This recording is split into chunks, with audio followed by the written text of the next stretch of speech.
अस्सलाम वालेकुम नाजरीन, प्रोग्राम मेरा जिसम मेरी मर्ज़ी के साथ मैं हूं हिलाल नजमी। और नाजरीन, जैसा कि हमने पिछले प्रोग्राम्स में स्किन ट्रीटमेंट के ऊपर भी हमने डिस्कशन की, वाइटनिंग इंजेक्शन के ऊपर भी डिस्कशन की,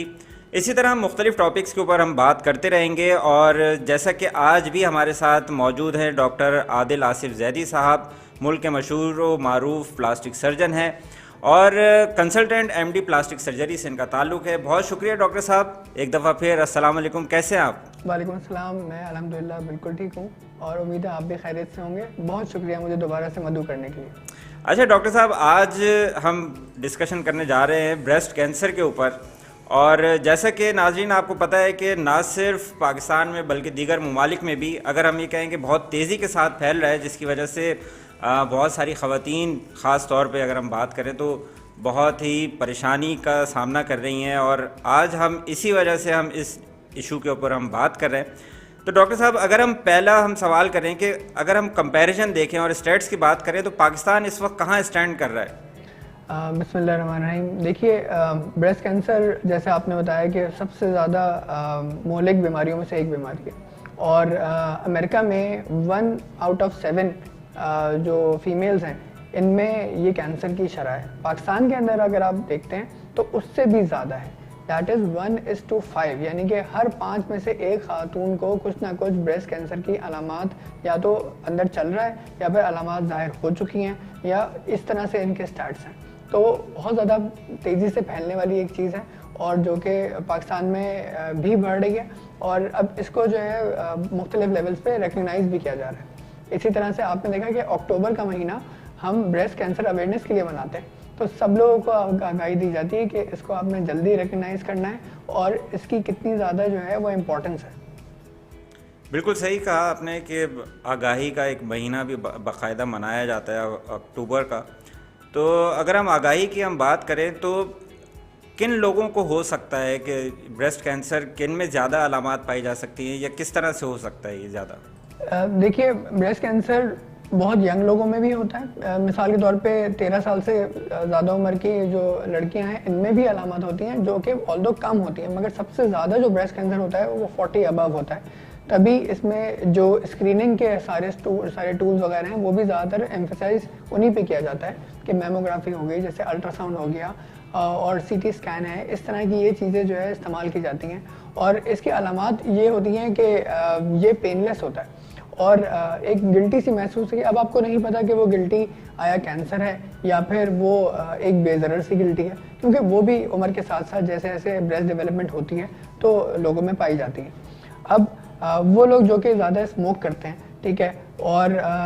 अपने इर्द गिर्द में जिनके फर्टिलाइज़र प्लांट्स हैं या फिर बहुत ज़्यादा ये जो हैवी मेटल्स हैं उनके जिस्म में पहुंच रहे हैं, वो चाहे कंटामिनेटेड वाटर सोर्स की वजह से, यानी कि पानी उनके पास कहीं से आ रहा है जहाँ पे मुख्तलिफ मादनियात, कुछ ऐसी चीज़ें हैं जो कि हैवी मेटल्स हैं वो उसमें मिल रहे हैं। मर्करी हो गया, लेड हो गया, कैडमियम हो गया, ये वो चीज़ें। या फिर आपने देखा होगा आजकल फ़ोन्स बहुत ज़्यादा इस्तेमाल हो रहे हैं, जो फ़ोन डिस्कार्ड हो जाते हैं उनको डिस्कार्ड करने का कोई तरीका नहीं है, उन्हीं को वही कूड़े के डब्बे में डाल के जला दिया जाता है। इनमें जो बैटरीज होती हैं इनमें हैवी मेटल्स होते हैं, ये एवेपोरेट होती हैं या लीक करके ज़मीन में जाती हैं, वहीं से पानी आपकी लाइन में आता है और वही चीज़ आपके जिस्म में जाती है। ब्रेस्ट एक ऐसा टिश्यू है कि जो कि ज़्यादातर फैट का बना हुआ है और फैट के अंदर जो एक एबिलिटी होती है कि वो इनको अट्रैक्ट करती है, इन हैवी मेटल्स को, और जब इनकी ओवर टाइम जो क्वांटिटी है वो इतनी हो जाती है कि वो फिर म्यूटेशन कॉज करना शुरू करते हैं और फिर ब्रेस्ट कैंसर में डेवलपमेंट होती है। अच्छा, ये बताइएगा कि हमने आम तौर पे देखा है कि ख़ास तौर पे अगर हम बात करें कि बहुत ज़्यादा देर से पता चलता है इस ब्रेस्ट कैंसर से मुताल्लिक, डायग्नोज बहुत लेट हो पाता है, तो वो क्या वजूहात हैं कि ऐसा क्यों होता है? देखिए, एक तो क्योंकि हमारा माशरा जो है वो एक इस्लामी माशरा है, ठीक है, एक ऐसी चीज़ है जो कि ढकी छुपी रहती है और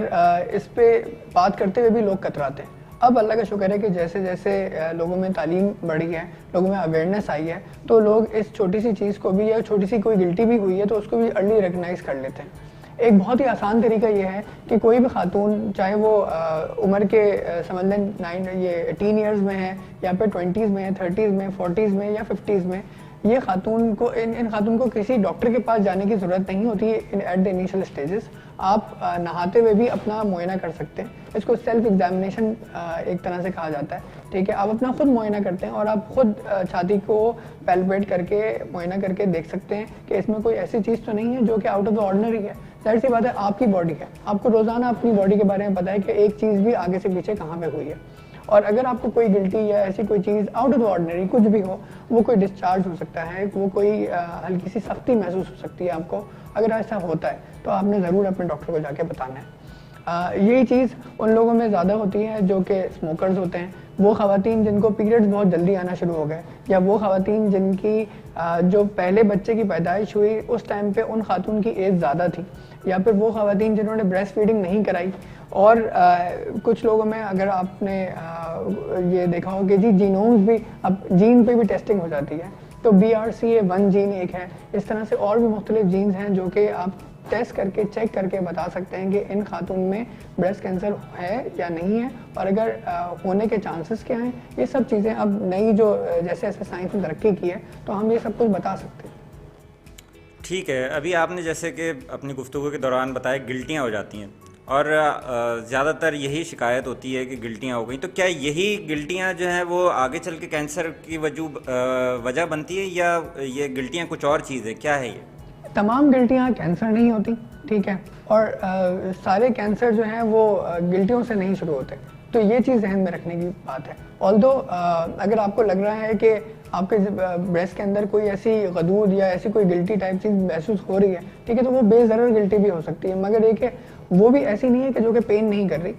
नॉर्मली कैंसर जो वाली जो गिल्टियाँ होती हैं वो पेनलेस होती हैं, उनमें दर्द कम होता है, तो तभी लोग उसको डिले कर रहे होते हैं, इग्नोर कर रहे होते हैं। अलबत्ता है कि वो गिल्टियाँ जो कि बेज़रर गिल्टियाँ तो ज़रूर हैं, मगर है कि उनमें दर्द काफ़ी होता है, पीरियड्स के साथ, साइकिल के साथ आपको इसमें दर्द महसूस होता है। इसको हमारी ज़बान में फाइब्रोएडेनोमा कहते हैं। इसका इलाज सिंपल ये होता है कि आप जाते हैं और बड़े तरीके से, अगर आप बहुत अर्ली पहुंच गए हैं, टाइमली पहुंच गए हैं, तो इसका साइज़ बड़ा नहीं होता। आप छोटे साइज़ में छोटी सी गिल्टी को एक ऐसा कट लगा के कि जिसमें कोई देखने में नज़र भी ना आए, और वो आप गिल्टी को रिमूव कर देते हैं। इसी में आगे चलते चलते जैसे अब पाकिस्तान में भी अब ये हो रहा है कि हम वो जब गिल्टी रिमूव करते हैं तो उसकी हीलिंग ऐसे कराते हैं कि ना ब्रेस्ट की शेप डिस्टॉर्ट होती है, ना उसके साइज़ में कोई फ़र्क पड़ता है, और देखने में बिल्कुल नॉर्मल ब्रेस्ट की तरह नज़र आता है।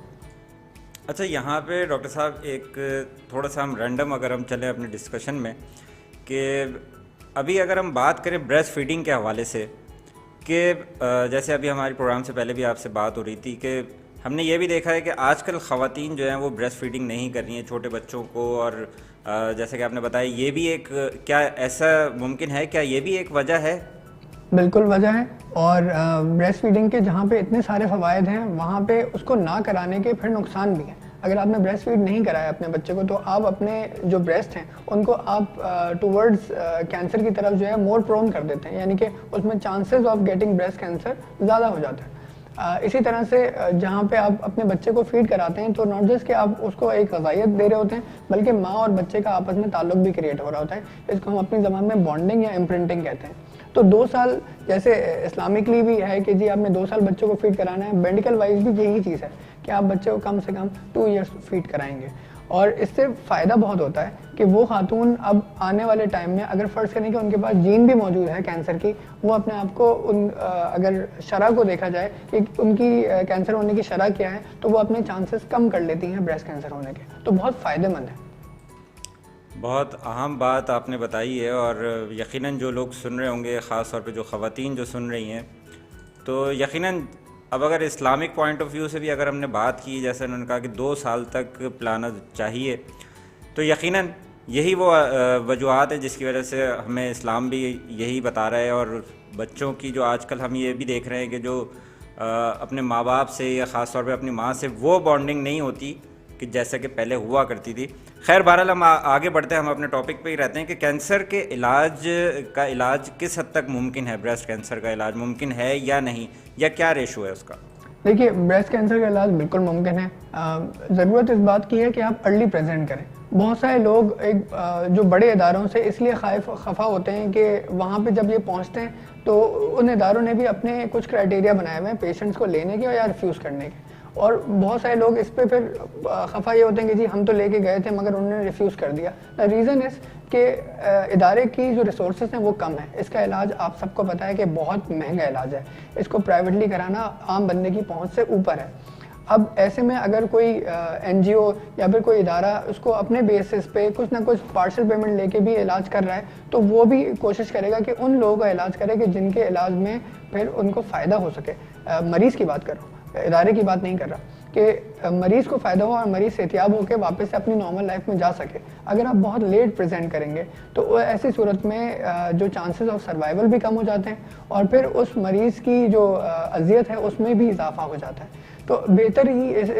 जो लाया अमल है वो ये होना चाहिए और जो एम है वो ये होना चाहिए कि आपने अर्ली डिटेक्ट करना है और अर्ली डिटेक्ट यानी कि जल्दी तशखीस करने के बाद उसका जल्दी इलाज करें और बिल्कुल इलाज मुमकिन है। आजकल टेक्निक्स इतनी एडवांस हो चुकी हैं, सर्जिकली भी, रेडिएशन वाइज भी और कीमोथेरेपी के ज़रिए भी, कि इन तीनों को मिला के आप जब इलाज करते हैं तो जो ज़िंदगी आप जितनी है अल्लाह मैंने लिखी है वो तो लिखी है, मगर एक ज़िंदगी बचाना भी फ़र्ज़ है। तो आप अपना फ़र्ज़ तो पूरा करें और कोशिश करें कि आप इलाज प्रॉपर कराएं।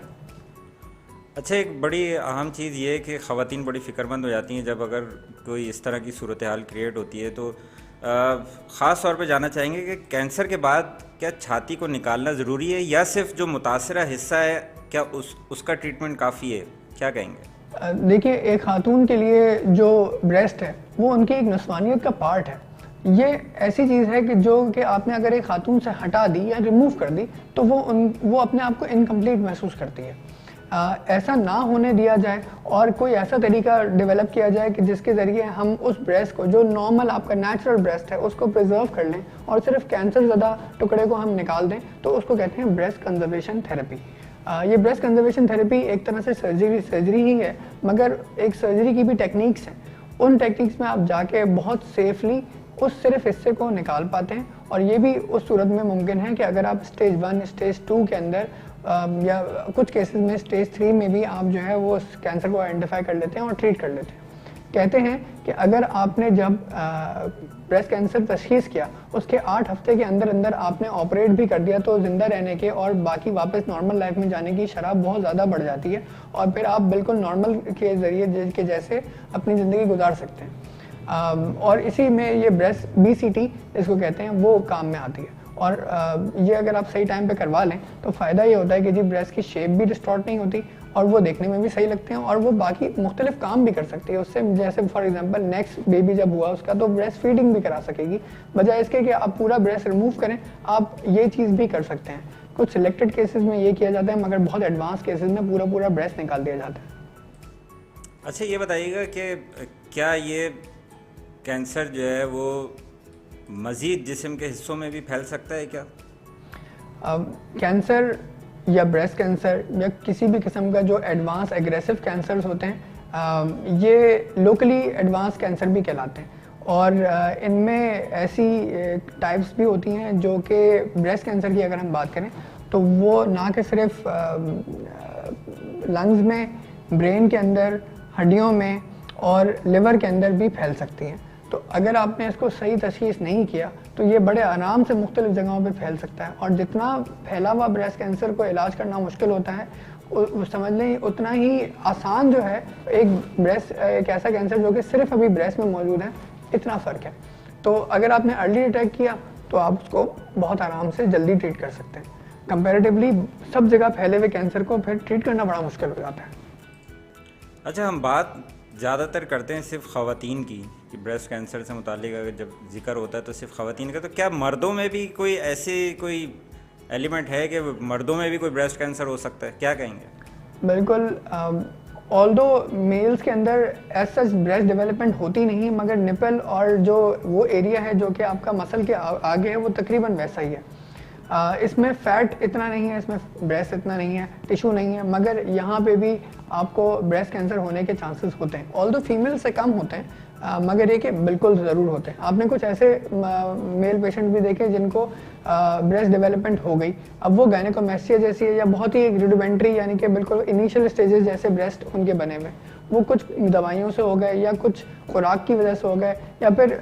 हार्मोनल डेवलपमेंट की वजह से उनके ये ब्रेस्ट डेवलपमेंट हो गई, उनमें ये चांसेस होते हैं कि वो ब्रेस्ट कैंसर हो सकता है उनको, मगर फिर भी वो चांसेस फीमेल से कम होते हैं। ऐसे लोग अगर स्मोकिंग नहीं छोड़ेंगे, ऐसे लोग अगर ये जो हैवी मेटल्स उनकी बॉडी में जैसे आ रहे हैं, इन सब चीज़ों का एहतियात नहीं करेंगे, ठीक है, तो इनमें भी बिल्कुल ब्रेस्ट कैंसर होने के चांसेस होते हैं। जो मेल ब्रेस्ट में अगर इस तरह की कोई चीज़ है या अगर अभी डेवलप नहीं हुई और आपको लगता है कि जी ब्रेस्ट जैसी कोई चीज़ डेवलप हो रही है, तो उसको बेहतर है कि बंदा लाइपोसक्शन के ज़रिए रिमूव करवा दे, बजाय इसके कि उसको बहुत ज़्यादा बड़ा होने दे। तो कैंसर तो बाद की बात आती है, मगर उससे पहले अगर आपको मेल्स के अंदर ब्रेस्ट जैसी डेवलपमेंट महसूस हो रही है, जिसको हमारी ज़बान में गायनेकोमेस्टिया कहते हैं, तो आप उसको रिमूव करवा सकते हैं। बहुत ही पेनलेस सब प्रोसीजर होता है और अच्छी बात ये कि ये जागते में भी किया जा सकता है और बिल्कुल 5 मिलीमीटर जितने छोटे इंसिजन के ज़रिए आप इसको जो ब्रेस्ट डेवलपमेंट होगी उसको आप निकाल सकते हैं, ख़त्म कर सकते हैं और वापस से बिल्कुल ऐसे ऐसे नॉर्मल मेल होते हैं वैसा चेस्ट आप बना सकते हैं। ठीक है। अच्छा, अभी गुफ्तगू में आपने कीमोथेरेपी का वर्ड यूज़ किया था। अगर हम बात करें तो क्या कीमोथेरेपी कहाँ ज़रूरी है और क्या नुकसानात भी हैं इसके कोई? देखिए, जो कीमियाई तरीके या कीमोथेरेपी के जो ड्रग्स हैं, ये वक्तन फ़वक्तन इतने ज़्यादा इम्प्रूव हो रहे हैं कि इसमें बहुत तेज़ी से डेवलपमेंट आ रही है। और डेवलपमेंट किस उसमें आ रही है? डेवलपमेंट आ रही है कि इसके अब जो नई ड्रग्स आ रही हैं उनके साइड इफ़ेक्ट्स कम हों, उसके अच्छे इफ़ेक्ट्स ज़्यादा हों और वो कैंसर को अच्छे से कंट्रोल कर सके। कीमोथेरेपी उन कैंसर्स के लिए ज़रूरी होती है जो कि 4 सेंटीमीटर से बड़े हों, जिनमें आपको या तो बगल के अंदर जो है गिल्टियाँ महसूस हो रही हों, या फिर उसमें स्किन इन्वॉल्वमेंट हो, या फिर वो इस ब्रेस्ट से आगे बढ़ी हुई हो। उन केसेस में कीमोथेरेपी बहुत कारगर साबित होती है। इनके साइड इफ़ेक्ट्स भी अपनी जगह पे हैं, जैसे बाल गिरना, ठीक है, जैसे जिस्म में बिल्कुल तवानाई का ऐसा महसूस होना कि ना होना, बार बार सर चकराना, उल्टियाँ, ये सब चीज़ें साइड इफ़ेक्ट्स हैं। मगर वही जैसे मैंने आपको बताया कि अब जो लेटेस्ट ड्रग्स आ रही हैं उनमें साइड इफ़ेक्ट प्रोफाइल बहुत कम है, ऑल्दो इसकी कॉस्ट बहुत ज़्यादा है। कंपैरेटिव कॉस्ट है जो सर्जरी की कॉस्ट है, और कुछ एरियाज़ में तो जहाँ पे कीमोथेरेपी उससे भी ऊपर चली जाती है। इसलिए बहुत ज़रूरी होता है कि आपको अगर कीमोथेरेपी लग रही है तो वो आपके कैंसर के लिए होनी चाहिए, और ये कि आप अगर उसका पूरा प्रोसेस कंप्लीट कर लें तो उससे आपको फ़ायदा बहुत होता है कि आइंदा आने वाले कैंसर की शरह कम हो जाती है और चांसेस कम हो जाते हैं। और दूसरा ये कि जो है ना, आप रिस्क फ्री रह सकते हैं। आपका जो 5 साल ज़िंदा रहने की शरह है, ये हमारे इसमें कहते हैं 5 ईयर सर्वाइवल रेट कहलाता है, वो बढ़ जाता है। और ये भी वही जैसे पहली वाली बात की कि अर्ली ट्रीटमेंट बहुत ज़रूरी होता है इसके अंदर भी। ठीक है। अब अगर हम कैंसर की बात कर रहे हैं, कीमोथेरेपी की भी हमने बात की, अगर हम बात करें रेडिएशन की, क्योंकि कैंसर के जो ट्रीटमेंट होता है उसमें रेडिएशन भी ज़ाहिर सी बात है, हमने देखा है कि वो ज़रूरी हो जाती है बाज़ दफ़ा। तो क्या फ़ायदे, क्या नुकसानात, क्या कहेंगे रेडिएशन से मुतालिक? जो रेडिएशन या शुआओं के ज़रिए जो ट्रीटमेंट होता है वो उन कैंसर्स के लिए होता है जिनकी जो साइज़ है वो 2 सेंटीमीटर से ज़्यादा हो, या फिर आपने जब एक दफ़ा रिमूव कर दिया, कैंसर रिमूव करने के बाद आपको लगता है कि जी अब माइक्रोस्कोपिक छोटे छोटे कुछ सेल्स रह गए हैं पीछे जो कि देखने में नज़र नहीं आ रहे। जाहिर सी बात है, एक प्लास्टिक सर्जन या ब्रेस्ट सर्जन जो है वो वही निकाल सकता है जो उसको नज़र आ रहा है। वो चीज़ें जो कि अब उसको नज़र ही नहीं आ रही, वहाँ पे माइक्रोस्कोपिक स्पिलेज है, जाहिर सी बात है कैंसर एक सेलुलर लेवल पे है,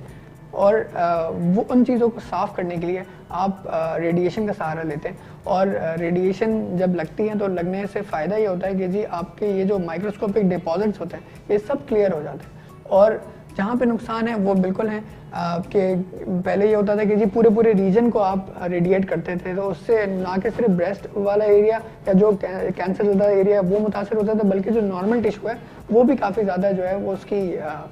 नुकसानात बर्दाश्त करता था। अलबत्ता अब एडवांसेस ऐसे हो गए हैं कि कौन बीम रेडिएशन आ चुकी है, एक बहुत ही सिलेक्टेड किस्म की रेडिएशन आ गई है जो कि सिर्फ उसी एरिया को रेडिएट करती है, उसी टिश्यू को रेडिएट करती है ताकि इर्द गिर्द स्पिलेज नहीं होता। और फ़ायदा ये होता है कि आपके चांसेस ऑफ सर्वाइवल पहले से बहुत ज़्यादा बढ़ जाते हैं। ठीक है। अच्छा, अभी जैसा कि आपने बताया था कि बाज़ स्टेजेस ऐसी होती हैं कि ब्रेस्ट को रिमूव करना पड़ जाता है, तो क्या प्लास्टिक सर्जरी के ज़रिए उस जगह को उसको रीशेप किया जा सकता है?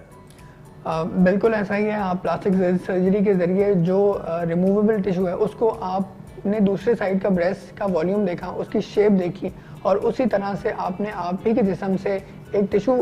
का पार्ट लिया और उसको वहाँ पे ले जाके रिकन्स्ट्रक्ट कर दिया। इसको हमारी ज़बान में फ्री फ्लैप्स भी कहलाते हैं। इसको हम मुख्तलिफ जिस्म में मसल्स या सॉफ्ट टिश्यू के ज़रिए भी हम रिकन्स्ट्रक्ट कर सकते हैं, और इवन उस पर अगर निपल नहीं है तो निपल जैसी एक स्ट्रक्चर बना सकते हैं कि जो कि देखने में निपल जैसा तो लगेगा, और उसका कलर कोडिंग भी हम वापस से उसकी ऐसी कर सकते हैं कि वो देखने में निपल नज़र आए।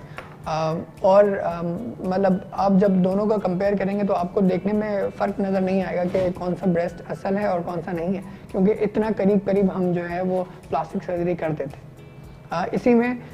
जैसे हमने पहले बात की कि जो फाइब्रोएडेनोमा या बहुत बड़ी गिल्टियाँ बन जाती हैं जो कि आगे चल के अगर किसी में कैंसर बनती है तो अगर आप वो रिमूव करते हैं तो रिमूव करने के बाद भी आपके पास ऐसे तरीके होते हैं कि आप उस ब्रेस्ट की शेप को वापस से रिस्टोर कर सकते हैं और बिल्कुल नॉर्मल जैसे रह सकते हैं। अच्छा, कोई ऐसा तरीक़ा कि ख़वातीन के लिए, अगर हम ख़ास तौर पे ख़वातीन का ही ज़्यादा मामला है, कि पहले से वो अपना कोई ऐसा टेस्ट या कोई ऐसी अपनी ट्रीटमेंट या कोई ऐसे मालूम कर सकें कि क्या उनमें आने वाले वक्त में कोई ब्रेस्ट कैंसर के कोई इम्कानात तो नहीं है, कोई ऐसी कोई चीज़, कोई ट्रीटमेंट या कोई टेस्ट है ऐसा कोई, जैसे कि अब हमने सुना भी है कि आम तौर पे बाहर जो सेलिब्रिटीज़ हैं वो पहले से अपना टेस्ट वगैरह करा लेती हैं, उन्हें पता चल जाता है कि भाई आगे चल के वो उनको ब्रेस्ट कैंसर हो सकता है, तो क्या हो सकता है, क्या कहेंगे? देखिए, कुछ जीन्स ऐसी हैं जिनमें अगर म्यूटेशन हो जाए तो जो चांसेस ऑफ कैंसर है वो तकरीबन समझ लें कि 60% से 86% तक होता है। और फिर यही जो कैंसर सप्रेसर जीन्स है, यानी कि जो जीन्स पहले से अल्लाह ताला ने आपके अंदर रखी थी जो कि कैंसर के सेल्स को बढ़ने नहीं देती, उन्हीं में अगर कोई ख़राबी हो जाए तो फिर अब जब ख़राबी हो गई तो लाजमी सी बात है कि अगर आपके पास फैमिली हिस्ट्री है कि आपकी घर में 3-4 फीमेल्स को ब्रेस्ट कैंसर हो चुका है, ठीक है, आपके क्लोज रिलेटिव्स में ब्रेस्ट कैंसर हो चुका है, तो लाजमी सी बात है वही जीन्स आपके पास भी आई हुई हैं। इनमें BRCA1 जीन, BRCA2 जीन, इस तरह से और आपके पास जीन्स होती हैं जो कि ये अगर आप चेक करवा लें, ठीक है, अपने जीनोम में, तो वो उसमें आपको पता लग जाता है कि जी ये चीज़ आपके अंदर आगे आने वाले टाइम में हो सकती है। इसी तरह से वो ख़वातीन कि जिनको बहुत अर्ली एज में पीरियड्स आ गए, ठीक है, या फिर जिनकी पहली जब बच्चे की पैदाइश हुई तब उनमें उनकी अपनी एज ज़्यादा थी, 40 अबव थी फॉर एग्जांपल, और उनमें फैमिली हिस्ट्री भी है ब्रेस्ट कैंसर की, और जब उन्होंने ये चेक करवाई जीन्स तो उसमें भी पता लग गया, तो ना कि सिर्फ ब्रेस्ट कैंसर का चांस होता है, ओवेरियन कैंसर का चांस भी होता है। ऑल्दो आप ये करवा सकते हैं कि आपने ब्रेस्ट कैंसर होने से पहले ही दोनों ब्रेस्ट रिमूव करवा दिए और इसकी जगह पे आपने रिकंस्ट्रक्ट भी करा लिया, तो एक मेंटल पीस ये होता है कि जी अगर मेरे घर में तकरीबन सभी को अब ब्रेस्ट कैंसर होने लगा है तो अब मैं तो उससे बच जाऊंगी। तो ये बहुत एक समझ लें एक इंटेलिजेंट वे है कि ब्रेस्ट कैंसर को अवॉइड करने का और अपनी आगे वाली ज़िंदगी बिल्कुल नॉर्मल तरीके से रहने के लिए। जब आप अपनी फैमिली को पूरा कर चुके हों, मतलब आपने कंप्लीट फैमिली कर ली, आपने बच्चे पैदा कर लिए, अब आपको लगता है कि अभी तक आपको अगर ब्रेस्ट कैंसर नहीं हुआ है और आपके पास ये सारे फैक्टर्स हैं जो कि अपनी जगह मौजूद हैं और आपको एक हाई रिस्क ग्रुप में डालते हैं, तो ऐसे केसेस में आप ये प्रोफाइलेक्टिक मैस्टेक्टमी करवा सकते हैं। इसी तरह से वो लोग अब जैसे जैसे टाइम बढ़ा, एडवांसेस हुई और अब ब्रेस्ट कैंसर को लोकलाइज करने के तरीके भी जो है वो अब ऐसे हो गए हैं कि जिसमें अगर आप देखें तो स्टीरियोटैक्टिक लोकलाइजेशन वो हम भी करते हैं। वो ऐसे कि जी जब अभी ब्रेस्ट कैंसर शुरू हुआ है और आपको पता है कि ये जी इस एरिया में ब्रेस्ट कैंसर है, आपने वहाँ पे क्लिप्स या वायर लोकलाइज कर दिया और वायर डाल के छोड़ दी और फिर आपने उसको कीमो रेडिएट किया और कीमो और रेडिएशन से वो बिल्कुल ख़त्म हो गया कैंसर, देखने में नज़र नहीं आ रहा मगर आपके जहन में है और मरीज़ को भी पता है कि जी यहाँ पे अभी देखने में तो मेमोग्राफी में तो नहीं आ रहा मगर बाद में कभी क्या पता बन जाए। तो हम क्या करते हैं कि वो जहाँ से हमने स्टीरियोटैक्टिक लोकलाइजेशन की हुई है उस एरिया को जाके निकाल देते हैं और मरीज़ का ये वाला जो रिस्क है ब्रेस्ट कैंसर होने का वो भी ख़त्म कर देते हैं। ठीक है, बहुत शुक्रिया डॉक्टर आदिल आसिफ जैदी साहब। नाज़रीन, हम बहुत ही अहम टॉपिक पे हम बात कर रहे थे, ब्रेस्ट कैंसर जो कि बड़ी तेज़ी से फैल भी रहा है, ना सिर्फ दीगर ममालिक में बल्कि पाकिस्तान में भी, और जिसको लेके जो है ख़वातीन बहुत फ़िक्रमंद भी हैं। तो जैसा कि हम मुख्तलिफ़ प्रोग्राम्स में हम मुख्तलिफ़ टॉपिक्स के ऊपर हम बात कर रहे हैं और आने वाले प्रोग्राम्स में भी हम अहम टॉपिक्स के ऊपर डिस्कशन करेंगे, तो हम चाहते हैं कि आप अपना फ़ीडबैक दें। कोई भी आप बात करना चाहें डॉक्टर साहब से, अपना कोई मशवरा करना चाहें या किसी मसले के ऊपर बात करना चाहें, हमारा ईमेल एड्रेस स्क्रीन पर मौजूद है। डिस्क्रिप्शन में हमने फेसबुक का पेज हमने मेंशन किया हुआ है, तो हमें अपनी राय से आगाह करते रहें, इनबॉक्स करते रहें, राब्ते में रहें और जब तक के लिए हमें दीजिए इजाज़त। अल्लाह हाफिज़।